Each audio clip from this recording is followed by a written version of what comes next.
ప్రభు నామంలో మీ అందరికీ శుభములు తెలియజేస్తూ ఈ రోజున దైవ వర్తమానం వినడానికి ప్రభు పేట మిమ్మల్ందరినీ ప్రేమపూర్వకంగా ఆహ్వానిస్తూ ఉన్నాం.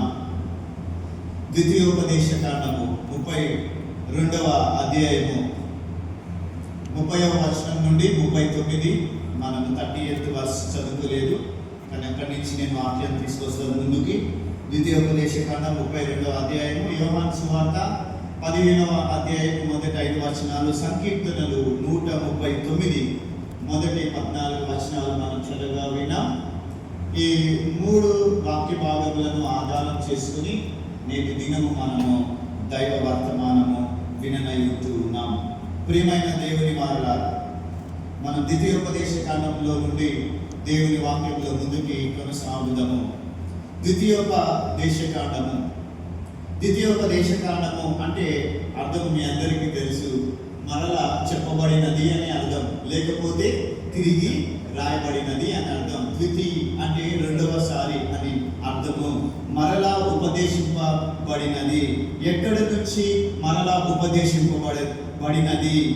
దేవుడు ఎలాగున ఆయన సృష్టిని చేశాడో, దేవుడు ఎలాగున ఆయన అబ్రహామును ఏర్పాటు చేసుకున్నాడో, ఆయనలో నుండి జనాంగము లేకపోతే జనులు ఎలాగున వ్యాపించాయో, ఆ తర్వాత వారు చెరలోనికి ఎందుకు వెళ్ళారో, ఎలాగున దేవుడు వారిని విడుదల చేశాడో, మరి దేవుడు నిబంధన ఎలాగున వారికి ఇచ్చాడో, ఆయన ఇచ్చినటువంటి నిబంధనలో గుడారములో సంఘము ఎలాగున వృద్ధి చెందాలి, సంఘము ఎలాగున అభివృద్ధి చెందాలి, ఇవన్నీ కూడా ఆదికాండము, నిర్గమాకాండము, లేవియాకాండము, అలాగనే లేవియాకాండంలో ఇక్కడ మనం చూస్తాం. కానీ చివరిదిగా ద్వితీయోపదేశ కాండములో ఈ జరిగిన విషయాలన్నిటినీ కూర్చి ఆయన రివ్యూ చేస్తున్నాడండి. మరలా ఏది ఈ 4 కాండాలు ఏవైతే ఉన్నాయో, అంటే దీనికంటే ముందుగా ఉన్నటువంటి కాండాల్లో ఏ విషయాలు అయితే ఉన్నాయో వాటన్నిటిని ఆయన రివ్యూ చేస్తూ ఉన్నాడు. మళ్ళీ ఆయన రివ్యూ చెప్తూ ఉన్నారు. ఎవరు చెప్తున్నారు ఈ మాటలు అంటే, ఈ జరిగినటువంటి రివ్యూలో నుంచి జరగబోయేటటువంటి ప్రవచనాల గురించి తెలియజేస్తూ ఉన్నాడు.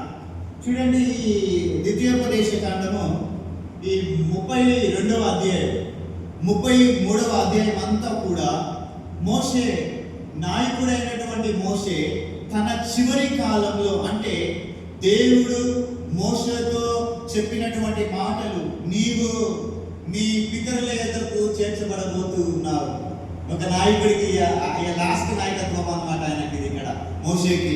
చూడండి, ఇక్కడ అంటా ఉన్నాడు, మోషే తన చివరి కాలంలో, అంటే దేవుడు మోషేతో చెప్తున్నటువంటి మాటలు, నీవు నీ పితరుల యొద్దకు చేర్చబడబోతున్నావు. కానీ మోషే మరి చనిపోయినప్పుడు దేవుడి వాక్యం చాలా స్పష్టంగా చెప్తూ ఉన్నది, ఆయన దృష్టి మందము కాలేదని రాయబడింది కదండి. ఆయన దృష్టి మందము కాలేదు. మనలో చాలా మంది అంటూ ఉంటారు కదండి, వయసు అయిపోయింది లేండి, ఆయన చనిపోయినప్పుడు అంటారు, ఆయనది వయసు అయిపోయింది లేండి, చనిపోయాడు లేండి అని అనుకుంటూ ఉంటాం. ఆయన ఓపిక అయి చనిపోయాడు, నడవలేక మరి ఇక్కడ మోషే చనిపోలేదు, ఇక్కడ మోషే ఓపిక అయ్యో చనిపోలేదు, నడవలేక ఆయన చనిపోలేదు, ఊపిరి లేక ఆయన చనిపోలేదు, ఆయన దృష్టి మందము కాలేదు, ఆయన బలమైన వాడిగానే ఉన్నాడు, బలమైనటువంటి వాడిగానే ఉన్నాడు. చూడండి, ద్వితీయోపదేశ కాండం 34వ అధ్యాయం 7వ వచనం చూడండి. ద్వితీయోపదేశ కాండం 34వ అధ్యాయం 7వ వచనంలో చూడండి, మోషే చనిపోయినప్పుడు 120 సంవత్సరములు ఈడుగలవాడు, అతనికి దృష్టి మాంద్యము లేదు, అతని సత్తువ తక్కువ కాలేదండి. ఎంత మంచి మాట! ఆయన దృష్టి మందము కాలేదు, ఆయన యొక్క శక్తి లేకపోతే ఆయనలో సత్తువ తక్కువ కాలేదు. దేవుడు పిలుచుకున్నాడంటే, దేవుడు పిలుచుకున్నాడంటే ఆయనకు చెప్పాడు, ఇదిగో నీవు నెబో పర్వతం మీదకు వెళ్ళు.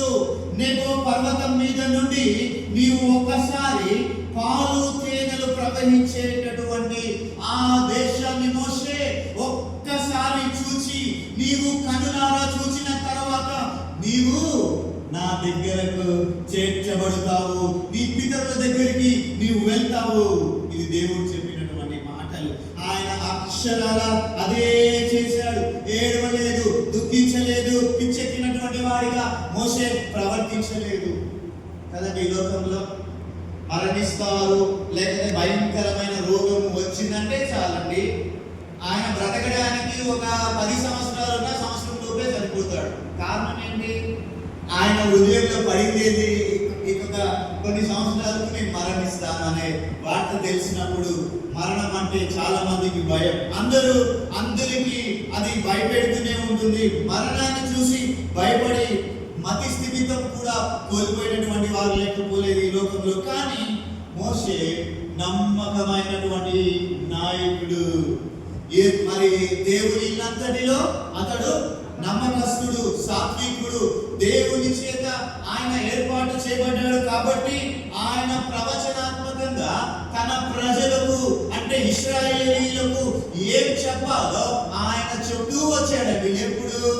ఆయన మరణించక ముందు ప్రవచనాత్మకంగా ఏం చెప్పాడు అవన్నీ కూడా చెప్తూ వచ్చాడు. ఏ విషయాలు ఇశ్రాయేలు ప్రజలు మర్చిపోయారో, ఏ విషయాలు జరగబోతూ ఉన్నాయో అవన్నీ కూడా మోషే వారికి జ్ఞాపకం చేస్తూ చెప్తూ వస్తున్నాడండి. ఇశ్రాయేలు ప్రజలను ఆయన ఒక కుమారుడిలాగా భావించి చెప్తూ ఉన్నాడు. ప్రియమైన దేవుని సంగమా, ఇక్కడ వాక్యంలో మీరు అనే మాట వచ్చింది అనంటే, ఇక్కడ ఈ వాక్యంలో మీరు అనేటటువంటి మాట వచ్చిందంటే దాని అర్థము ఇశ్రాయేలు ప్రజలని, దాని అర్థం సంఘం అని మీరు జ్ఞాపకం చేసుకోవాలి. ఏంటండి? మీరు అనే మాట మీకు కనిపిస్తే దాని అర్థము ఇశ్రాయేలు ప్రజలని లేకపోతే సంఘం అని మనం జ్ఞాపకం చేసుకోవాలి. అలాగే ఆయన కుమారుడు, అక్కడ ఆయన కుమారుడు అంటే అర్థం ఏంటంటే యవన బిడ్డలకు సాదృశ్యంగా తీసుకోవాలండి. ఆయన బిడ్డలంటే యవన బిడ్డలకు సాదృశ్యంగా తీసుకోవాలి. యవన కాలానికి వాటిని సాదృశ్యంగా తీసుకోవాలి. ఈ రోజున ప్రియమైన దేవుని సంగమా, ఈ రోజున యవ్వన జనాంగం ఎలాగో ఉంటా ఉన్నది. ఈరోజు నాకు తెలిసి వాక్యం అంతా యవనస్తుల గురించి మాట్లాడుతుంది కాబట్టి యవనస్తులైన వారు మీరు జాగ్రత్తగా దేవుని వాక్యము వినాలని ప్రభు పేట ఆహ్వానిస్తూ ఉన్నాను. యవ్వన జనాంగం ఎలాగో ఉంటా ఉన్నది. ఈ రోజున సంఘం ఎలాగో ప్రవర్తిస్తున్నది.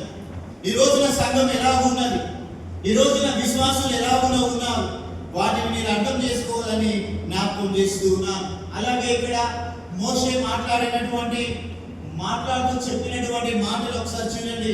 ద్వితీయోపదేశకాండము 32వ అధ్యాయం 1వ వచనం, ఆకాశ మండలమా చెవియొగ్గుము, నేను మాటలాడుదును, భూమండలమా నా నోటి మాట వినుము. ఎవరెవరితో మాట్లాడుతున్నారండి ఈ మాటలు? చూడండి, మోషే ఇశ్రాయేలు ప్రజలతో మాట్లాడుతూ దేవుడు ఏమని మాట్లాడుతూ ఆ మాట్లాడాడో తెలియజేస్తున్నాడండి. దేవుడు మోషేతో ఏం మాట్లాడాడు? దేవుని సేవకులతో కూడా కదా. దేవుడు మాట్లాడకపోతే, దేవుడు మాట్లాడకపోతే ఆ మాటలు మాట్లాడబడవు, ఆ మాటలు మీకు అందించబడవు, మీరు ఆశీర్వదింపబడరు. దేవుడే మాట్లాడిస్తాడు. మోషే ఇశ్రాయేలు ప్రజలతో మాట్లాడుతూ దేవుడు ఏమని మాట్లాడాడో తెలియజేస్తున్నాడు. అంటే దేవుని పక్షముగా మోషే నిలవబడి దేవుడు ఇలాగున అంటా ఉన్నాడు. ఏమంటున్నాడు? ఆకాశమా ఆలకించుము, భూమి చెవియొగ్గుము అని కేకలు వేస్తున్నాడు. ఆయన పిలుస్తూ ఉన్నాడు.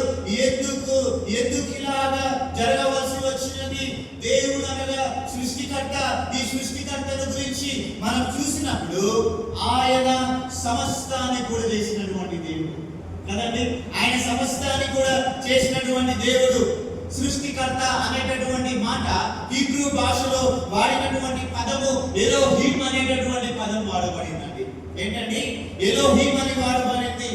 దాని అర్థము ఏంటి అనంటే సమస్తమును చేసిన వాడు అనే అర్థము, సమస్తాన్ని కూడా నిర్మించిన వాడు అనే అర్థము ఎలోహీం. దీనిని మనము చాలా జాగ్రత్తగా అర్థం చేసుకోవాలి. ఈ రోజున మనం ఇక్కడ ఉన్నాము అనంటే ఒకానొకప్పుడు మనం ఇక్కడ లేవండి. ఏంటంటే ఈ రోజున ఇక్కడ కూర్చున్నామంటే ఒకానొకప్పుడు మనం ఇక్కడ లేవు. కానీ దేవుని చిత్తములో నీవు నేను మనమందరము ఉన్నాము. అగాధ స్థలములో మనము రూపొందించక మునిపే దేవుడు మనల్ని చూశాడని కీర్తనకారుడు 139వ సంకీర్తనలో అంటాడు కదా, నేను రహస్యమైన స్థలములలో, నేను అగాధ స్థలములో రూపొందించక మునిపే నీ కన్ను నన్ను చూసింది అంటాడు దావీదు భక్తుడు. ఇక్కడ ఉన్న ప్రతి ఒక్కరిని కూడా దేవుడు చూస్తూ ఉన్నాడు. నువ్వు కూర్చుంటుట, నువ్వు లేచుట, నువ్వు ఏం చేస్తున్నావో ఆయనకు తెలుసు కదండి. మనుషుల ముందు ఎంత నటించినా బేకారు, ఎందుకంటే ఆయన చూస్తాడు. ఆయన చూడాలండి. ఆయన చూసేటటువంటి దేవుడు మనం ఎలాగో ఉండాలో ఆయన చూస్తాడు. కాబట్టి ఆయన మన సృష్టికర్త. ఇది మనం మర్చిపోకూడదు ప్రియమైన దేవుని వాళ్ళారా.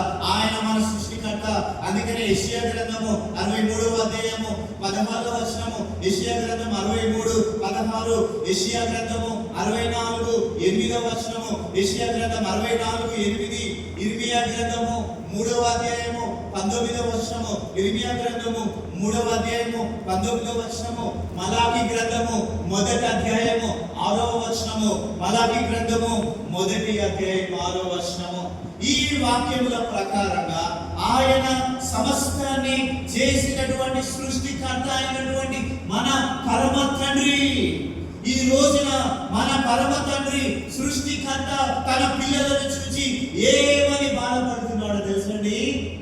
ఆయన సృష్టికర్తగా మనం సృజించిన దేవుడు ఆ ప్రజలను చూసి, తన పిల్లలను చూసి ఆయన ఏమని బాధపడుతున్నాడు. ఆయన అంటాడు కదా, ఆకాశమా ఆలకించుము అంటే ఎవరు ఆలకించాలో వారు ఆలకించడం లేదు, ఎవరితో మాట్లాడుతున్నారో వారు మాట వినడం లేదు.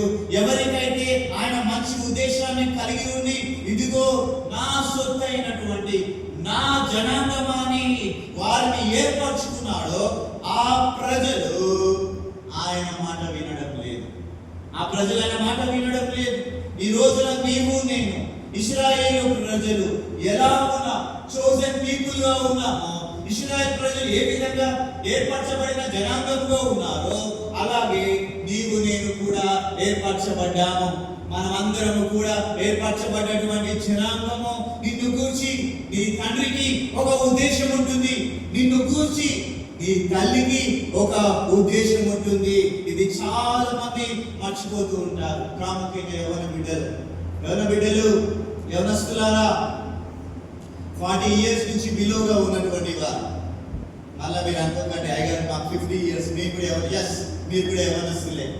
40 years అండ్ బిలో ప్రియమైన దేవుని వాళ్ళారా, నిన్ను గూర్చి నీ తండ్రికి ఒక ఉద్దేశం ఉంది, నిన్ను గూర్చి నీ తల్లికి ఒక ఉద్దేశం ఉంది. ఇది చాలా మంది మర్చిపోతుంటారు. ఇంకేమంటుంటారో తెలుసా, నీవు నన్ను గూర్చి అనుకుంటుందే, నన్ను గురించి నువ్వు అనుకుంటే సరిపోతుంది కదా, నాకు ఉండాలి కదా, నీవు నన్ను కంటే సరిపోతుందా, ఎవరు నిన్ను మరి కనమన్నారనే ప్రశ్న వేస్తారు. ఇది వాస్తవానికి బైబిల్కు విరుద్ధమైనటువంటి మాట. వాక్యం అంటుంది, రూపొందించబడిన వారితో నీవు నన్ను ఇలాగున ఎందుకు చేశావని అనకూడదు. ప్రియమైనటువంటి దేవుని వాళ్ళారా, యెషయా గ్రంథంలో మనం ఆలోచన చేస్తే కుమ్మరి పాత్రను చేసిన తర్వాత ఆ పాత్ర ఏమవ్వాలి, ఆ కుమ్మరి ఏ ఉద్దేశంతో చేశాడో దానిని నెరవేర్చాలి కదా. దేవుని చిత్తం అయితే వచ్చే వారమో లేకపోతే రానున్న వారాల్లో కుమ్మరి గురించి మనము వాక్యాన్ని వినబోతూ ఉంటాము. చూడండి, కుమ్మరి ఏ ఉద్దేశంతో ఆయన పాత్రను తయారు చేస్తాడో అది నెరవేర్చబడాలి. అది ఆయన ఎలా చేస్తాడు? ఒక చిన్న కుండగా చేస్తాడు, ఒక పెద్ద కుండగా చేస్తాడు. ఒకటేమో పాలు ఆగబెట్టుకోవడానికి ఉపయోగపడుతుంది, ఇంకొకటేమో కూర చేసుకోవడానికి ఉపయోగపడుతుంది. ఆయా రీతులుగా చేయడము ఆయన ఇష్టము. కానీ అంతయు కూడా ఒకటే మట్టిలో నుంచే చేస్తాడు ఆయన. ఏంటండి, అంతా కూడా ఒకటే మట్టిలో నుంచి చేస్తాడు. దానికోసమై ఆయన ఎంత కష్టపడతాడో ఆ పాత్రకు తెలియదు కదండి. ఆ పాత్రకి ఏమైనా తెలుసా? కానీ తయారు చేసేవాడికి తెలుసు అనమాట దానికోసం ఎంత కష్టపడతాడో. కుమ్మరి ఎంతో కష్టపడి చేసిన తర్వాత ఆ పాత్ర కనుక సరిగ్గా ఉపయోగపడలేదనుకోండి, ఆయన ఏమనుకుంటాడు, అయ్యో నేను ఇంత కష్టపడి చేశానే, ఇది ఎందుకు చిల్ల పెంకలాగా అయిపోయిందని ఆయన బాధపడము మొదలు పెడుతూ ఉంటాడు. మొదలు ఆయన బాధపడుతూ ఉంటాడు, ఎందుకు ఇది పని చేయడం లేదని ఆ కుమ్మరి బాధపడినట్లయితే ఈ రోజున తల్లిదండ్రులు కూడా తమ బిడ్డలను గురించి బాధపడుతూ ఉంటారు. ఈ రోజున పిల్లలు అంటూ ఉంటారు, ఇదిగో నన్ను కనమని ఎవరు నిన్ను అడిగారు. విపరీతమైనటువంటి ప్రశ్న కదండి, పిల్లలు అడుగుతా ఉంటారు తల్లిదండ్రులను, ఎవరు కనమన్నారు. ఒకరోజు నేను అడిగిన మా డాడీని, నేను ఫుల్ తిట్టాడు మా డాడీ నన్ను, ఎవడు కనమన్నాడు రా, దేవుడు ఇచ్చిండ్రా నాకు నిన్ను. చాలా ఒకరోజు తిరిగితే చాలా బాధపడ్డాను నేను. చాలా మంది ప్రియమైన దేని వాళ్ళ మీరు చూడండి, ఇది విపరీతమైనటువంటి ప్రశ్న. చాలా మంది మీరు గమనించవచ్చు, యూట్యూబ్ లో వచ్చిన తర్వాత పిల్లల మాట వినడం లేదు. ఇన్స్టాగ్రామ్ లో, ఫేస్బుక్ లో, లేకపోతే ఇంకా ఇతరమైనటువంటి మాధ్యమాలు వచ్చిన తర్వాత పిల్లలది వారి ప్రపంచమే వారిది, ఎవరి జీవిత విధానము వారిది. అలాగే సంఘం కూడా అంతే అండి, సంఘం కూడా అంతే. యూట్యూబ్ వచ్చిన తర్వాత, టీవీలు వచ్చిన తర్వాత సంఘం కూడా ఇలాగనే పాడైపోతూ ఉంది. సంఘానికి ఒక కాపరి లేడు, ఇంటింటికి గృహ దేవతలు, ఇంటింటికి 10 మంది దైవజనులు, ఇంటింటికి ఇష్టానుసారమైనటువంటి జీవితము. ఒక ఆయన ఏం చెప్తున్నాడు తెలుసా, మీరు సంఘానికి వెళ్ళకపోయినా పర్లేదు, ఇంట్లోనే కూర్చొని ప్రభు భోజన బల్ల సహవాసంలో మీరు పాల్గొనవచ్చును, మీరు ఇంట్లోనే కూర్చొనవచ్చును. ఇంకొక ఆయన అంటాడు, లేదండి మీరు మా సంఘానికి వస్తేనే రక్షింపబడతారు, మా సంఘానికి వస్తేనే. నేను దేవుడి సేవకులు, ఒక నైతిక విలువ ఉందండి, నాకు ఒక నైతిక విలువ ఉంది. వేరే సంఘ కాపరులను వేరే సంఘానికి వెళ్ళే ఇళ్ళకు నేను దర్శించనండి. ఎందుకంటే వారి సంఘ కాపరులు ఉన్నారు, విశ్వాసం దీనికి కట్టుబడి ఉండాలి, విశ్వాసులు కూడా. ఎందుకంటే మాకు మా సంఘ కాపరులు ఉన్నారు. మీ ఇంట్లో ఉపవాస ప్రార్థనలు పెట్టాలంటే వేరే పాస్టర్లు కాదు, స్థానిక సంఘ కాపరి. మీ ఇంట్లో కార్యాలు జరగాలంటే వేరే కాపర్లు కాదు, సంఘ కాపరి. మీకు ఎంగేజ్మెంట్లు, పెళ్లిళ్ళు చేయాలంటే వేరే సంఘ కాపర్లు కాదండి, మీ సంఘ కాపరి. ఇది మీరు జ్ఞాపకం చేసుకోవాలి ప్రియమైనటువంటి దేవుడి వారులారా. చూడండి, ఇంకొక ఆయన అంటాడు, మీరు ఎక్కడికైనా వెళ్ళండి పర్లేదు, కానీ నేను స్క్రీన్ మీద వేస్తా ఉన్నాను, నా ముఖం చూడండి, నా ముఖాన్ని చూస్తే మీరు రక్షింపబడతారు. నా ముఖాన్ని చూడండి, స్క్రీన్ మీద మీరు నన్ను చూస్తే చాలు, మీరు పరలోకానికి వెళ్ళిపోతారు. ఇలా ఉన్న భిన్నమైనటువంటి బోధలు విశ్వాసులను తప్పుదోవ పట్టిస్తూ ఉంటూ ఉన్నారు. జాగ్రత్తగా ఉండాలి ప్రియ దేవుని సంఘమా. నీ స్థానిక సంఘానికి నువ్వు కట్టుబడాలి. ఇంటి దగ్గరే చర్చ్ ఉంది కదా, నేను అక్కడికి వెళ్తాను, నో, వెళ్ళొద్దని నేను అనట్లేదు. నీ సంఘాన్ని నువ్వు మర్చిపోకూడదు.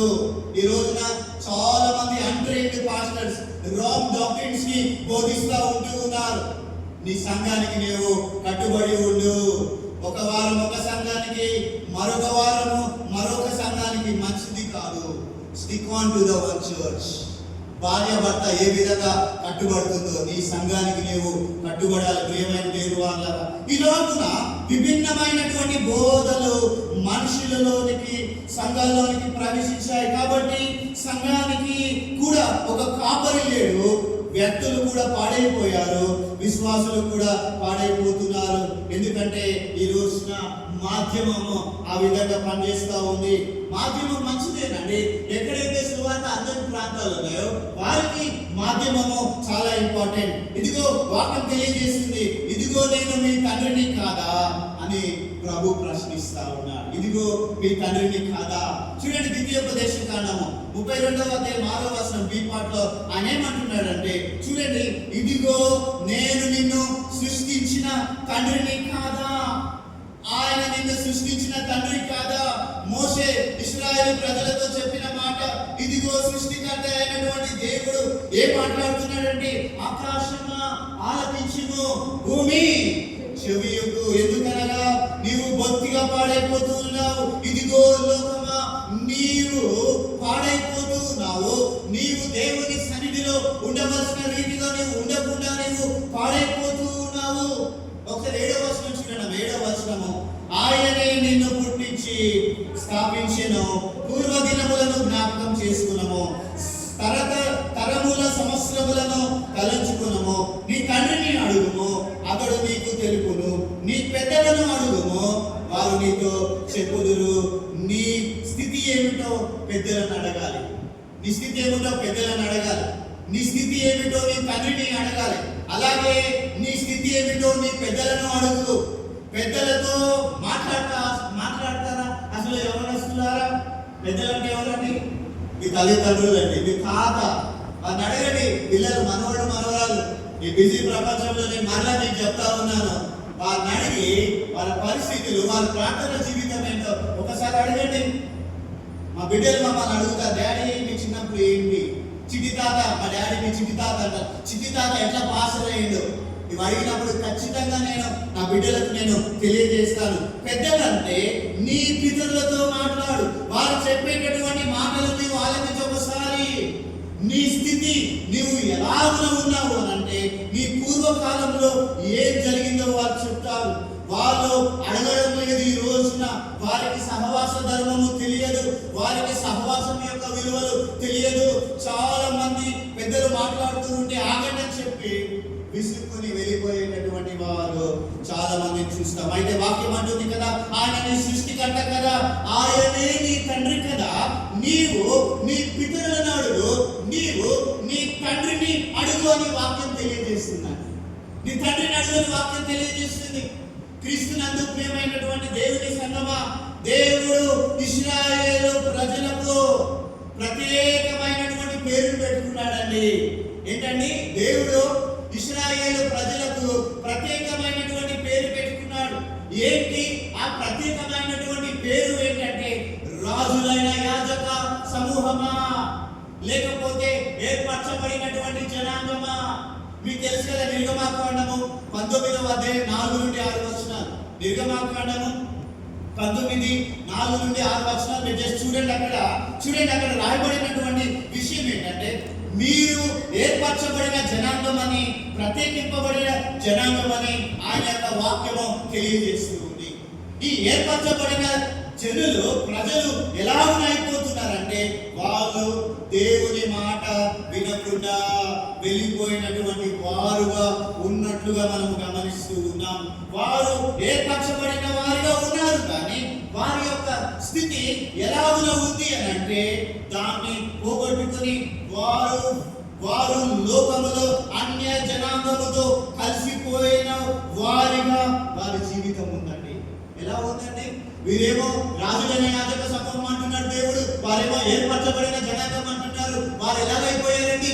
లోకముతో కలిసిపోయి, అన్య జనాంగముతో కలిసిపోయినటువంటి జీవితంగా వారి యొక్క జీవితం ఉంది. అలాగునని దేవుడు అంటాడు కదా, చెప్తారండి, ఇశ్రాయేలు ప్రజలపైన ఒక ప్రత్యేకమైన పేరు పెట్టాడు తెలుసండి. యాజక సమూహమే కాకుండా ఇశ్రాయేలులకు ఆయన ఒక ముద్దు పేరు పెట్టుకున్నాడండి. తెలుసా? ఇశ్రాయేల్ ప్రజలకు ఆయన ఒక ముద్దు పేరు పెట్టుకున్నారు. మళ్ళా ఆయన అంటాడు, ఆయన ఇశ్రాయేల్ ప్రజలకు ఒక నిక్ నేమ్ పెట్టుకున్నాడండి, ఒక ముద్దు పేరు పెట్టుకున్నాడు. అది ఏంటంటే యెషూరూను అంటాడండి. ఇశ్రాయేల్ని ఏమంటాడండి? యెషూరూను అనేటటువంటి ఒక పేరును పెట్టుకున్నాడండి. యెషూరూను అనే పేరు పెట్టాడు. చూడండి, ఇక్కడ మీరు 15వ వచనంలో చూడవచ్చును. 15వ వచనంలో మీరు చూస్తే యెషూరూను అనేటటువంటి మాట మనకు కనబడుతుంది. దానిపైన 1 అని ఉంది కదండి. కింద ఫుట్ నోట్స్ లో చూడండి, కింద ఫుట్ నోట్స్ లో కింద రాశాడు చూడండి. ఏం రాశాడండి? చెప్పండి గట్టిగా. ఇశ్రాయేలు. ఏంటంటే ముందుగా ఇశ్రాయేల్ ప్రజల్ని దేవుడు ఏమని తెలుసుకుంటున్నాడండి? యెషూరూను అంటూ ఉన్నాడండి. యెషూరూను అనే మాటకు అర్థం నేను మీకు తెలియజేస్తానండి. యెషూరూను అనే మాటకు అర్థం రైచియస్నెస్ అంటే యథార్థవంతమైన, నీతివంతమైనటువంటి రైచియస్నెస్. లేకపోతే యెషూరూను అనగా the noble and the best among you అంటున్నాడండి. The noble and best among you అని దాని అర్థం అండి. అంటే అర్థం ఏంటంటే నీవు అనేక మందిలో ఏర్పరచబడ్డావు, నీవు అనేక మందిలో ఏర్పరచబడిన వాడవు. నీవు అనేక మందిలో శ్రేష్టమైనటువంటి వాడవు, నీవు అనేక మందిలో విలువైన వాడిగా నీవు చేపట్టావు. యెషూరును అంటే ముద్దు పేరులాగా వాడిని దేవుడు పిలుచుకుంటూ ఉన్నాడు. మనం కూడా మన పిల్లలకు పేర్లు పెట్టుకుంటాం కదా, చాలా ముద్దు పేర్లు, కన్నా, నాన్న, చిన్ని, ఇంకేంటండి చెప్తారండి, ఇంకా చాలా పేర్లు. భార్యలకు కూడా ముద్దు పేర్లు పెట్టుకుంటారు. పొరపాటున నీ భార్యను ముద్దు పేరు పెట్టకుండా ఒరిజినల్ పేరు పెట్టి పిలిచేవనుకో, ఏదో తేడా ఉంది, మా ఆయన పేరు పెట్టి పిలిచాడు అనుకుంటారు కదా. ప్రియమైన దేవుని వాళ్ళరా, ముద్దు పేరు దేవుడికి ఇశ్రాయేలు జనాంగం అంటే చాలా ఇష్టం. యెషూరును ఈ ముద్దు పేర్లు బట్టి చిన్నోడ పెద్దోడ రకరకాల పేర్లు ఉంటాయి. ఆ పేరు పెట్టుకొని మనకి ఇంకా ముద్దు వచ్చినప్పుడు కన్నా, ఇంకా ఏమంటామండి, బుజ్జి రారా నాయన అని పిలుస్తాము. ఈ కన్నరాడు ఆ బుజ్జోడు రాడు, కన్నరాడు చిన్నోడు రాడు, పెద్దోడు రాడు, బుజ్జోడు రాడు. ఎందుకంటే వారికి ఆ విలువ తెలియదు. చూడండి ప్రియమైన దేవుని వాళ్ళారా, తల్లి ఏమని మాట్లాడుతుందో చూడండి. తల్లి ఏమని మాట్లాడుతుంది? సామెతల గ్రంథం 31వ అధ్యాయం 2వ వచనంలో చూడండి. తల్లి ఏమన్నా, నా కుమారుడా నేనే మందును, నా కన్న కుమారుడా నేనే మందును, నా మ్రొక్కులు మ్రొక్కి నా కుమారుడా నేనే మందును, నేనే మందును. ప్రియమైన యవనస్తులారా, ప్రియమైన యవన బిడ్డలారా, నిన్ను గూర్చి నీ తండ్రికి ఒక ఉద్దేశం ఉంది. నిన్ను గూర్చి నీ పరమ తండ్రి, పరలోకపు తండ్రికి కూడా ఒక ఉద్దేశం ఉంది. ఆమె అంటుంది కదా అండి సామెతల గ్రంథంలో, నా కుమారుడా నేనేమందును, నా కన్న కుమారుడా నేనేమందులో, నా మ్రొక్కులు మ్రొక్కిన నా కుమారుడా నేనేమందును. నిన్ను కనడం కొరకై నీ తల్లి అనేకమైనటువంటి మ్రొక్కి ఉండవచ్చును, నీ తండ్రి కూడా అనేకమైన మొక్కులు మొక్కి ఉండవచ్చును, నీ గురించి అనేకమైనటువంటి కలలు కలిగి ఉండవచ్చును. ఇదిగో ఒక కుమారుడిగా, ఇదిగో ఒక కుమార్తెగా నీ తల్లిని గురించి, నీ తండ్రిని గురించి నీవు ఆలోచన చేయాలి. చేస్తున్నారా పిల్లలు ఆలోచన? నీ తండ్రిని గౌరవించాలి, కుమారుడిగా నీ తల్లి మాటను గౌరవించాలని దేవుని వాక్యం తెలియజేస్తూ ఉంది. నేను మొక్కుకొని సంపాదించుకొని నా కుమారుడా నేనే మందును, నీ బలమును పరస్త్రీలకు ఇవ్వవద్దు. సొలొమోను గురించి చెప్తుందండి తల్లి, అయ్యా పరస్త్రీ దగ్గరికి పోకు, నీ బలాన్ని వారికి ఇవ్వద్దు అనంటే నీవు వ్యర్థమైన జీవితాన్ని గడపొద్దు అని అర్థం. నిన్ను గూర్చి నాకు ఒక ఉద్దేశం ఉంది, దాన్ని నువ్వు నెరవేర్చాలి. నిన్ను గూర్చి నాకు ఒక ఆశ ఉంది, దాన్ని నువ్వు నెరవేర్చాలి. ఈ రోజున ఎంతమంది యవన బిడ్డలు తల్లి తండ్రుల ఆశను నెరవేర్చేటటువంటి బిడ్డలుగా ఉన్నారు. ఈ రోజున ప్రజలు ఎలా ఉన్నారు అనంటే, నాకు కూడా వయసు వచ్చింది, నాకు కూడా ఓపిక వచ్చేసింది, నేను వెళ్ళిపోవచ్చు కదా. గమనించాలి ప్రియమైన దేవుని వాళ్ళ, గమనించండి ప్రియమైన యవన జనాంగమా. అబ్రహాము అందరినీ పంపించాడు, వాగ్దాన కుమారుని పంపలేదండి. ఏంటంటే ఆయన అందరినీ పంపించాడు కానీ వాగ్దాన కుమారుని పంపలేదు. వాగ్దాన కుమారుడైన ఇస్సాకు అబ్రహాముతోనే ఉండి అబ్రహామును సమాధి చేసేంత వరకు కూడా ఆ ప్రాంతము నుండి కదలలేదు అనేటటువంటి సంగతిని నేను మీకు జ్ఞాపకం చేస్తున్నాను. ఇస్సాకు అబ్రహాముని సమాధి చేసే వరకు అంటే అంతగా అంటి పెట్టుకున్నాడండి. నేను మ్రొక్కిన నా కుమారుడా నేనేమందును, నువ్వు వ్యర్థం చేసుకోవద్దు. ప్రియమైన యవన జనాంగమా, ప్రియ యవన బిడ్డలారా, జ్ఞాపకం చేసుకునండి మీ తల్లిదండ్రుల ఉద్దేశాన్ని. మీ పరమ తండ్రి, పరలోకపు తండ్రి అయినటువంటి ఆ దేవుని ఉద్దేశాన్ని నెరవేర్చే వారిగా ఉండాలి కదా. ఆయన అనుకున్నాడు, దేవాది దేవుడు అనుకున్నాడు, సృష్టికర్త అనుకున్నాడు, ఆ ఎలోహిం ఆ సృష్టికర్త ఏమనుకున్నాడంటే, ఇదిగో నా పిల్లలు బహుగా ఫలించాలి. ఏమనుకున్నాడంటే ఎలోహిం దేవుడు ఏమనుకున్నాడు? నా పిల్లలు బహుగా ఫలించాలి, నా పిల్లలు బాగా ఉండాలి, నాతో అనుబంధం కలిగి ఉండాలి, అలాగే వారి కుటుంబ జీవితంలో కూడా అనుబంధం కలిగి ఉండాలి, వారు ఫలించేటటువంటి ద్రాక్షావళిగా ఉండాలి. దురదృష్టం ఏంటి అని అంటే, దురదృష్టం విషయం ఏంటంటే వారు ఫలించే ద్రాక్షవల్లి వలె ఉండాలని దేవుని ఉద్దేశం. అయితే ఆయన అంటాడు కదా, ఆయన చూసినప్పుడంట వారు ఎలాగో ఉన్నారంటే వారు కారు ద్రాక్షవల్లి వలె ఉన్నారంట. దేవుడేమో మీరు ఫలించండి, అభివృద్ధి చెందండి, మంచి ద్రాక్షవల్లి వలె ఉండండి అంటే, ప్రభువు చూసేసరికి వారు ఎలా తయారయ్యారు, వారు ఎలా ఉన్నారు? కారు ద్రాక్ష వల్లిగా ఉన్నారు, కారు ద్రాక్ష లాగా వారు ఉన్నారు. మనం చూస్తూ ఉన్నాం. చూడండి అక్కడ 5వ అధ్యాయము, యెషయా గ్రంథం 5వ అధ్యాయము 2వ వచనం బి పార్ట్ లో చూస్తే, 2వ అధ్యాయం బి పార్ట్ లో చూస్తే ద్రాక్షవల్లి ఫలింపవలనని ఆయన ఎదురు చూస్తూ ఉన్నాడు, కానీ అది కారు ద్రాక్షలు కాసేది. ఏం ద్రాక్షలు కాసేయండి? దేవుడేమో మంచి ద్రాక్షలు అడిగాడు, అక్కడ కాసినటువంటివి కారు ద్రాక్షలు. అలాగున యెరూషలేము నివాసులారా, యూదా నివాసులారా, నా ద్రాక్ష తోట విషయము నాకు న్యాయము తీర్చవలనని నేను మిమ్మల్ని వేడుకొనుచున్నాను. నేను నా ద్రాక్ష తోటకు చేసిన దానికంటే మరి ఏ విధానికి చేయగలను? ఆకాశమా ఆలకించు, భూమి చెవియొగ్గు. ఎందుకంటే నా పిల్లలను పెంచి గొప్పవారుగా చేశాను, కానీ వారు ఒక్కరోజు కూడా నా మాట వినలేదు. ఏంటండి? వారు ఒక్కరోజు కూడా నా మాట వినలేదు. ఒక్కరోజు కూడా వారు నా యొక్క సన్నిధిలోనికి రాలేదు. యెషూరూను అనే ముద్దు పేరుతో పిలిచినప్పటికీ, యెషూరూను అనే ముద్దు పేరుతో పిలిచాను, ఆయన కూడా వారు రాలేదు. వారు అలాగే వెళ్ళిపోతూ ఉన్నారు. ప్రియమైన దేవుని సంగమా, ప్రభు ఈ విధంగా అంటున్నాడు, ఇదిగో పాపిష్టి జనాంగమా, దోషభరితమైన జనాంగమా, ఆకాశం ఆలపిస్తుంది, భూమి చెవియొగ్గుతుంది. ఎందుకనగా నేను వాటికి నియమించిన కట్టడలను అవి చేస్తూనే ఉన్నాయి, కానీ నా గర్భంలో నుంచి వచ్చినటువంటి నీవు మాత్రము, నా పోలిక చొప్పున చేయబడినటువంటి నీవు మాత్రము నా స్వరమును వినడం లేదు. నేను ఏ ఉద్దేశంతో నిన్ను గూర్చి ఆలోచన కలిగి ఉన్నానో నీవు ఆ ఉద్దేశమును నెరవేర్చడం లేదు.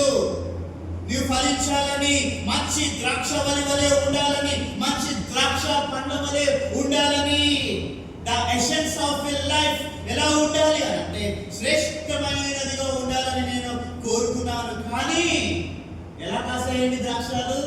కారు ద్రాక్షలు కాసాయి. కారండి. ఏ కారండి? మనం నడిపే కారు అనుకుంటున్నారా? ప్రియమైన దేవులారా, ఏ కారండి చెప్పండి? కారు అంటే అర్థం ఏంటంటే ఇక్కడ కఠినమైనటువంటి చేదు, బిట్టర్నెస్, కఠినమైనటువంటి చేదు. చూడండి, పంట వేసి ఎదురు చూసిన తర్వాత చివరికి అవి త్రాగుదామని ఆ ద్రాక్ష రసాన్ని పిండిన తర్వాత ఆ ద్రాక్ష రసం అంతా ఎలా కనబడుతుందండి? చేదుగా ఉంది. ఆ కనబడిన ద్రాక్ష రసాన్ని బట్టి ఏం చేయాలి ఇప్పుడు? ఆకాశమా ఆలకించు, భూమి చెవియొగ్గు. ఎందుకనగా వారు ద్రాక్ష వలె ఉండాలని నేను కోరుకున్నాను, వారు మంచి ద్రాక్ష పండ్ల వలె ఉండాలని నేను కోరుకుంటున్నాను, కానీ వారిలో సహవాస సంబంధాలు లేవు, వారిలో సరి అయినటువంటి అనుబంధం లేదు, వారిలో ప్రేమ లేదు, వారిలో సహవాసం లేదు, వారిలో ఒకరినొకరు ప్రేమించుకునేటటువంటి గుణం లేదు. వారు ఎవరికి వారిగానే చేయబడ్డారు. దోషభరితమైనటువంటి జనాంగమా, ఏర్పరచబడినటువంటి జనాంగం ఎక్కడ? దోషభరితమైనటువంటి జనాంగం ఎక్కడ? ఎక్కడ ఈ తేడా? ఎంత తేడా ఉంది? ప్రియమైన దేవుని వారలారా, నీవు నేను ఇక్కడ కూర్చున్నటువంటి మనమందరము కూడా ఏర్పరచబడినటువంటి జనాంగము, అనగా చీకటిలో నుండి ఆశ్చర్యకరమైనటువంటి ఆయన వెలుగులో నివసించిన కొరకై మనమందరము కూడా ఏర్పరచబడిన జనాంగమని పేతురు పత్రికలో 1 పేతురు 2వ అధ్యాయము 9 నుండి 10 వచనాలలో వాక్యము మనకు జ్ఞాపకం చేస్తుంది. అయితే నీవు నేను మనం ఎలాగున ఉన్నాం, మనందరం ఎలాగున ఉన్నాం? నీవు నిజంగా మొక్కుకున్నటువంటి కుమారుడు వలె నీవు ఉన్నావా? తల్లి యొక్క ఆశలు నెరవేర్చేటటువంటి బిడ్డలుగా నీవు ఉన్నావా? తండ్రి యొక్క ఆశలు నెరవేర్చే కుమారుడు వలె, కుమార్తె వలె నీవు ఉన్నావు అనంటే ప్రశ్నార్థకమే. నీవు ఉన్నావా అనంటే ప్రశ్నార్థకమే. ఇశ్రాయేలు ప్రజలారా, నేను మిమ్మల్ని గూర్చి ఏమనుకున్నానంటే, మీరు నా మీద నమ్మకంగా ఉండాలని నేను కోరుకుంటూ ఉన్నా కదండి. దేవుడి మీద ఆధారపడేటటువంటి జనాంగంగా ఉండాలని ఆయన కోరుకున్నాడు. కానీ దురదృష్టం ఏంటంటే ఈ ద్వితీయోపదేశ కాండము 32వ అధ్యాయము 30-31 వచనాలు, ద్వితీయోపదేశ కాండము 32వ అధ్యాయం 30-31 వచనాలు చూస్తే, తమ ఆశ్రయ దుర్గము వారు అమ్మి వేయని ఎడల, యెహోవా వారిని అప్పగింపని ఎడల, ఒకడు ఎట్లు 1000 మందిని తరుమును. 31వ వచనం, వారి ఆశ్రయ దుర్గము మన ఆశ్రయ దుర్గము వంటిది కాదు, వారి ఆశ్రయ దుర్గము అంటున్నాడండి. వారి ఆశ్రయ దుర్గము అంటున్నాడండి. అదే మీరు ఇంగ్లీష్ బైబిల్లో చదివితే, ఇంగ్లీష్ బైబిల్లో ఆశ్రయ దుర్గమునకు ఆ ట్రాన్స్లేషన్ ఏం రాయబడింది అంటే రాక్ అని రాయబడిందండి. రాక్ అనే మాట వాడతారు. ఈ మాట యొక్క ఉద్దేశం ఏంటంటే, పరిశుద్ధ బైబిల్ గ్రంథంలో రాక్ అనే మాట దేవునికి వాడబడిందండి.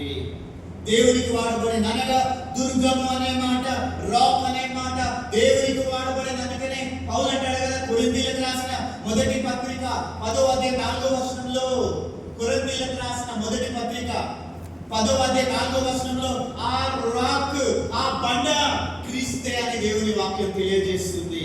ఈ రోజున నిజము కానటువంటి దానిని ఆశ్రయించి, ఈ రోజున నిజము కానటువంటి దానిని ఆశ్రయించి నిజమైన దేవుని దగ్గరికి రాలేక, క్రీస్తుని ఆశ్రయించకుండా ఈ లోకములో ఎవరైతే బ్రతుకుతూ ఉన్నారో, అనగా ఎవరైతే ఇంకా మారు మనసు, రక్షణ జీవితము, పశ్చాత్తాపం లేకుండా జీవిస్తున్నారో, వారు కారు ద్రాక్షలు కాసేటటువంటి వారిగానే ఉన్నారు. వారి యొక్క ఆశ్రయము నిజమైనటువంటి ఆశ్రయ దుర్గమైన యేసు క్రీస్తు ప్రభు కాదని జ్ఞాపకం చేస్తూ ఉన్నాను. వారి యొక్క ఆశ్రయ దుర్గము ఏమై ఉంది అని అంటే, మన వంటిది కాదు అంటాడండి. వారి యొక్క ఆశ్రయ దుర్గము మన యొక్క ఆశ్రయ దుర్గము లాంటిది కాదు అంటాడు. అందుకని మోషే గారు ఏమంటున్నాడు చూడండి. మోషే గారు ఏమంటున్నాడంటే, మనము ఆశ్రయించినటువంటి ఆశ్రయ దుర్గములాగా మిగిలిన వారు లేరు. ఏంటంటే, మనకు ఒక ఆశ్రయ దుర్గం ఉంది కదా, వారు ఆశ్రయించిన దుర్గము, వారి ఆశ్రయము మన ఆశ్రయములాగా వారి ఆశ్రయము లేదు అంటూ ఉన్నాడు. అందుకే యెహోషువ చక్కని మాట అంటాడు, మనందరికీ తెలుసు. యెహోషువ గ్రంథం 24వ అధ్యాయం ఈ 14-15 వచనాల్లో అక్కడ ఏముందో మనకు తెలుసుదామంటే ఒకసారి. యెహోషువ గ్రంథం 24వ అధ్యాయము 14-15 వచనాల్లో, కాబట్టి మీరు యెహోవా యందు భయభక్తులు గలవారై ఆయనను నిష్కపటముగాను సత్యముగాను సేవించుచు, మీ పితరులు నది అద్దరిని ఐగుప్తులోను మరి సేవించిన దేవతలను తొలగద్రోసి యెహోవానే సేవించుడి. 15వ వచనము, యెహోవాను సేవించుట మీ దృష్టికి కీడని తోచిన ఎడల మీరు ఎవరిని సేవించెదరో, నది అద్దరిని మీ పితరులు సేవించిన దేవతలను సేవించెదరో, అమోరీయుల దేశమున మీరు నివసించుచున్నారే వారి దేవతలను సేవించెదరో, నేడే మీరు కోరుకొనుడి.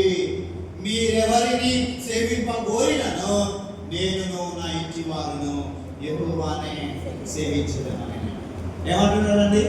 నేనును నా ఇంటి వారును, నేనును నా ఇంటి వారంటే నేను, నా పిల్లలు, నేను నా భార్య, నేను నా యొక్క పిల్లలు, నేను నా యొక్క తరాలు, మా తరాలన్నీ కూడా మేము కేవలము యెహోవాను మాత్రమే సేవిస్తాము. ఇక్కడ వారి దేవతలు మట్టి విగ్రహములే అంటున్నాడు యెహోషువ అంటున్నాడు ఇశ్రాయేల్ ప్రజల్ని ఉద్దేశించి. అక్కడ ఉన్నటువంటి ఐగుప్తు నుండి వచ్చిన ప్రజలు, అక్కడ ఉన్నటువంటి వారు, అక్కడ వారిని చూసి అంటా ఉన్నాడు, వారి దేవతలు వట్టి విగ్రహములే. దేవుడు సత్యవంతుడని ఇక్కడ మనము గమనించాలి. దేవుడు అనగా ఉన్నవాడు అనవాడు, ఆయన యుగ యుగములు ఏకరీతిగా ఉన్నటువంటి దేవుడు. నీ దేవుడు సత్యవంతుడై ఉండాలి ఓ ప్రజలారా. నీ దేవుడు యుగ యుగములు ఉన్నవాడై ఉండాలి. నీ దేవుడు సదాకాలము బ్రతికిన వాడై ఉండాలి.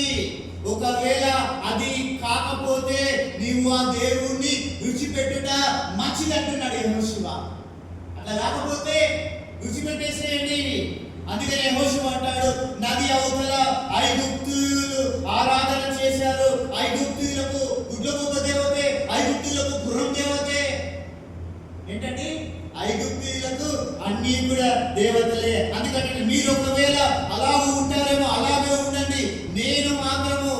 దేవుడైన యెహోవానే సేవిస్తాము, నేనును నా ఇంటి వారును యెహోవాను సేవించుదాం. ఈ తీర్మానంలోకి రావాలి. ఈ రోజున ఆశ్రయదుర్గమైన యేసుక్రీస్తు ప్రభుల వారిని ఎవరు దేవుడిగా కలిగి ఉన్నారో వారి జీవితము ఆశీర్వాదకరమైనటువంటిది. ఎందుకనగా ప్రభు అన్నాడు కదా, మీరు నాలో నిలిచి ఉంటేనే బహుగా ఫలిస్తారు.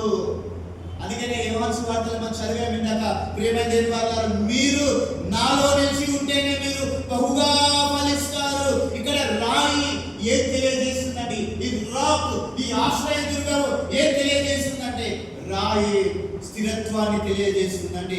రాయి స్థిరమైనటువంటి జీవితాన్ని తెలియజేస్తుంది. క్రైస్తవ జీవితం స్థిరమైనది, విశ్వాసము స్థిరమైనది. అవిశ్వాసి స్థిరపడడు, అవిశ్వాసి స్థిరంగా ఉండడు. ఇదిగో విశ్వాసి ఎన్నడూ కదల్చబడడని వాక్యం తెలియజేస్తుంది. ఈ రోజున విశ్వాసిగా లేకపోతే నీవు కదిలించబడేటటువంటి వాడుగా ఉంటావు. ఒకప్పుడు పేతురు జీవితం కూడా ఇలాంటిదే. ఆయన సీమోనుగా ఉన్నప్పుడు యేసు ప్రభువు వారు ఆయనను పిలిచి అంటాడు, ఇదిగో సీమోను, ఇక మీద నీ పేరు ఏమని పిలవబడుతుంది అన్నాడండి? కేఫా అని పిలవబడుతుంది. కేఫా అనబడతావు. కేఫా అనే మాటకు రాయి అని అర్థము. ఇదిగో నీ మీద, నీ విశ్వాసం మీద ఇదిగో నేను సంఘాన్ని కట్టబోతూ ఉన్నాను.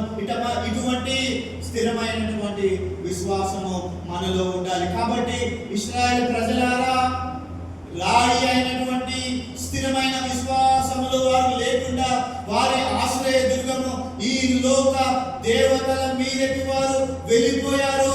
వారు ఆకాశమును చూసినప్పుడు నక్షత్రం దేవత అనుకున్నారు. వారు ఆకాశమును చూసినప్పుడు సూర్యుడు దేవుడు అనుకున్నారు. వారు ఆకాశాన్ని చూసినప్పుడు చంద్రుడు దేవుడు అనుకున్నారు. వారు భూమిని చూసినప్పుడు చెట్లు దేవత అనుకున్నారు. వారు చెట్లను చూసినప్పుడు చెట్ల దేవుడు అనుకున్నారు. వారు నీటిని చూసినప్పుడు నీరే దేవుడు అనుకున్నారు. ఇలా ఉన్నవారు వ్యర్థమైన దేవతలను ఆరాధిస్తూ వచ్చారు. అయితే మోషే అంటూ ఉన్నాడు, వారి ఆశ్రయదుర్గము మన ఆశ్రయదుర్గము వంటిది కాదు. ఈ రోజున నీ ఆశ్రయదుర్గము స్థిరమైనదా? నీ విశ్వాసము స్థిరమైనదా? నీ విశ్వాసములో స్థిరమైన విశ్వాస జీవితాన్ని నీవు కలిగి ఉన్నావా?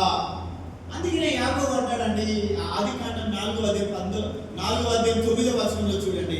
ఆదికాండము 4:9 అంటాడు కదా, యాకోబు అంటాడు అక్కడ. యాకోబు తన కుమారుని గురించి మాట్లాడుతూ అంటాడు. యాకోబు తన కుమారుల గురించి మాట్లాడుతూ అంటాడు, ఇదిగో రూబేను నా కుమారుడా, నీవు చంచలుడు వైతివి అంటాడండి. ఏంటండి?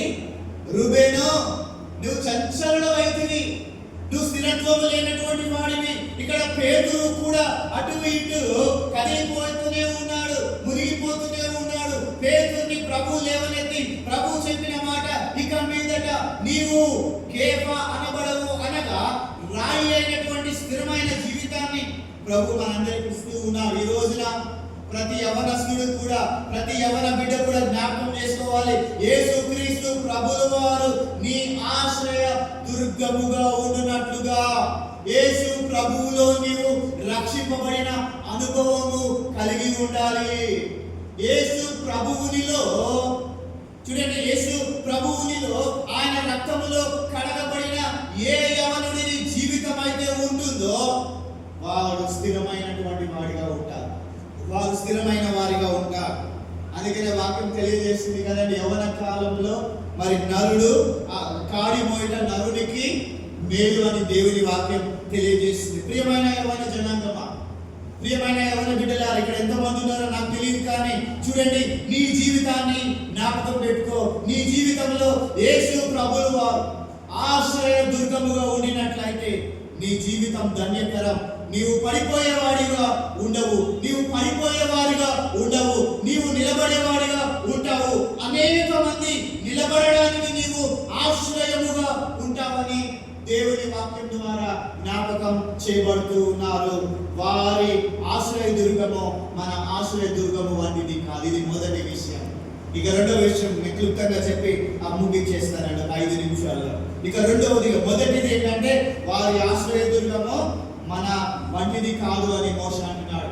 రెండవది చెప్పి నేను ముగిస్తున్నాను. రెండవదిగా చూడండి, వారి ద్రాక్షవల్లి సొదొమ ద్రాక్షవల్లి అండి. ఏంటండి?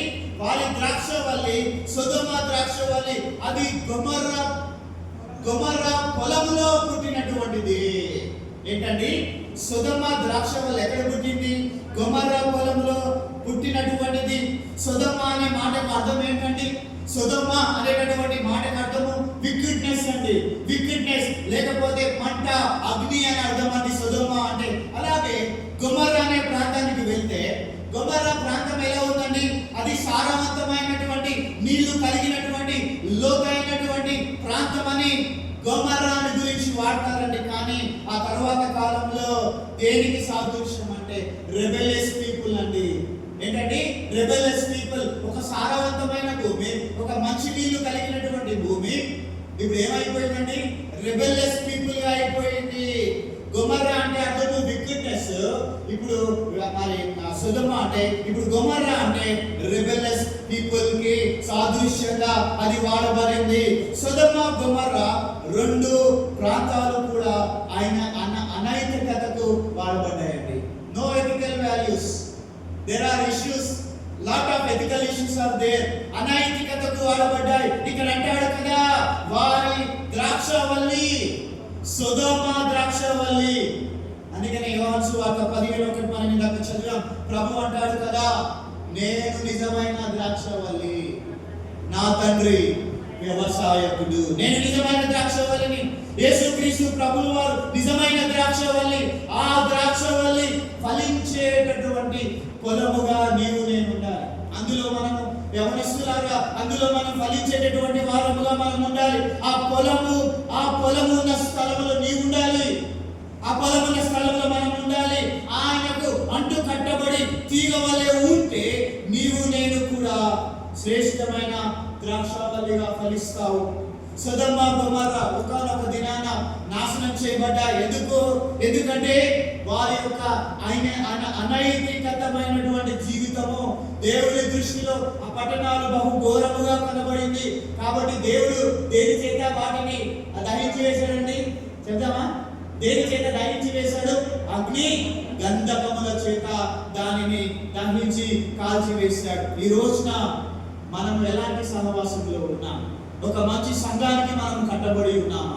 ఒక మంచి సహవాసంలో మనం ఉన్నామా? ఇక్కడ పొలం అంటే సంఘానికి సాదృశ్యం. ప్రియమైన దేవుని సంఘమా, పొలం అంటే సంఘానికి సాదృశ్యం. సొదొమ ద్రాక్షవల్లి సంఘంలో ఉన్నటువంటి చెడుతనానికి సాదృశ్యం. అట్టి సహవాసం నుండి వైదొలగాలి.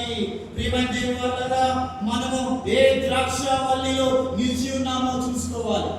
ఏ ద్రాక్షవల్లిలో నిలిచి ఉన్నామో మనం చూసుకోవాలి. మనం ఏ పొలంలో ఉన్నామో మనం చూసుకోవాలి.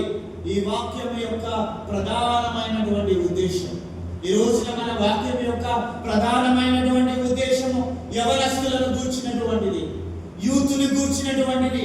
ఈ మాటలు యవనస్తులకు జ్ఞాపకం చేస్తూ ఉన్నాం. ఆకాశం ఆలకించుము, భూమి చెవియొగ్గుము. నా పిల్లలను పెంచి పెద్ద చేశాను, కానీ వారు నా మాట వినడం లేదు. ఇదిగో ఏర్పరచబడిన జనాంగం అని వారు మర్చిపోయారు. వారు క్రైస్తవులు, విశ్వాసులు అనేటటువంటి సంగతిని మర్చిపోయి లోకము వ్యర్థమైనటువంటి జీవితాన్ని వారు గడుపుతూ ఉన్నారు. నీవు గుర్తించుకోవాలి, నీవు క్రైస్తవుడవు, నువ్వు గుర్తించుకోవాలి. నువ్వు విశ్వాసివి, నువ్వు గుర్తించుకోవాలి. నేను దేవుని బిడ్డను. నీ జీవితము, నా జీవితము, మన జీవితము, ఇశ్రాయేలీల జీవితము ఎలాగున ఉందో నీవు నేను మనకు జ్ఞాపకం చేసుకోవాలి. నీ ఆశ్రయ దుర్గము ఒకవేళ అన్యులకు వలె ఉన్నదా? నీ ఆశ్రయ దుర్గము దేన్ని ఆశ్రయిస్తున్నావో యవనస్తుడా, ఓ యవనస్తురాలా, దేనిని ఆశ్రయిస్తా ఉన్నావు నీవు? ఒకవేళ నీ ఆశ్రయ దుర్గము ఒకవేళ అన్యులకు వలె ఉన్నదా?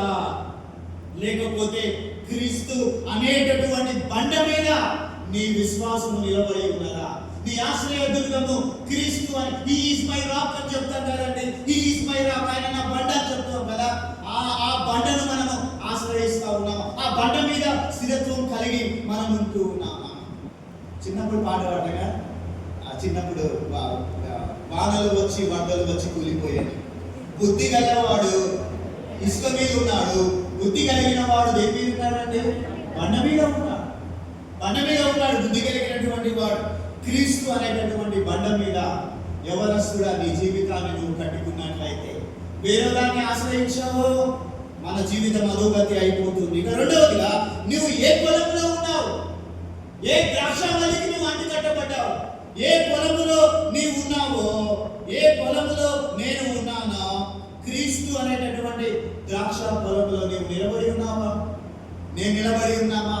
మనం నిలబడి ఏ బండ మీద మనం ఉన్నామా లేదా పరీక్షించుకోవాలి. ఏ ద్రాక్షవల్లిలో మనము అంటు కట్టబడి ఉన్నామా లేదో చూసుకోవాలి. ఒకవేళ కాదు ద్రాక్షవల్లి లాగా ఉంటే దేవుడు బాధపడతారు. కాబట్టి ప్రియమైన యవనస్తులారా, మనల్ని మనం ఒకసారి పరీక్షించుకొని తల్లిదండ్రులకు విధేయులై, తల్లిదండ్రులకు సహకరిస్తూ, వారికి మంచి ఆయుష్, ఆరోగ్యం, శక్తి, బలం నింపే వారిగా, వారిని గౌరవించే వారిగా మనం ఉంటూ, పరమ తండ్రి అయినటువంటి దేవుణ్ణి యేసుక్రీస్తు ప్రభువు వారికి అంటు కట్టబడి, నేను నిజమైన ద్రాక్షవల్లిని, నా తండ్రి ఆయనలో అంటు కట్టబడదాం, పరలోక రాజ్యాన్ని ప్రాప్తింపజేస్తుందాం.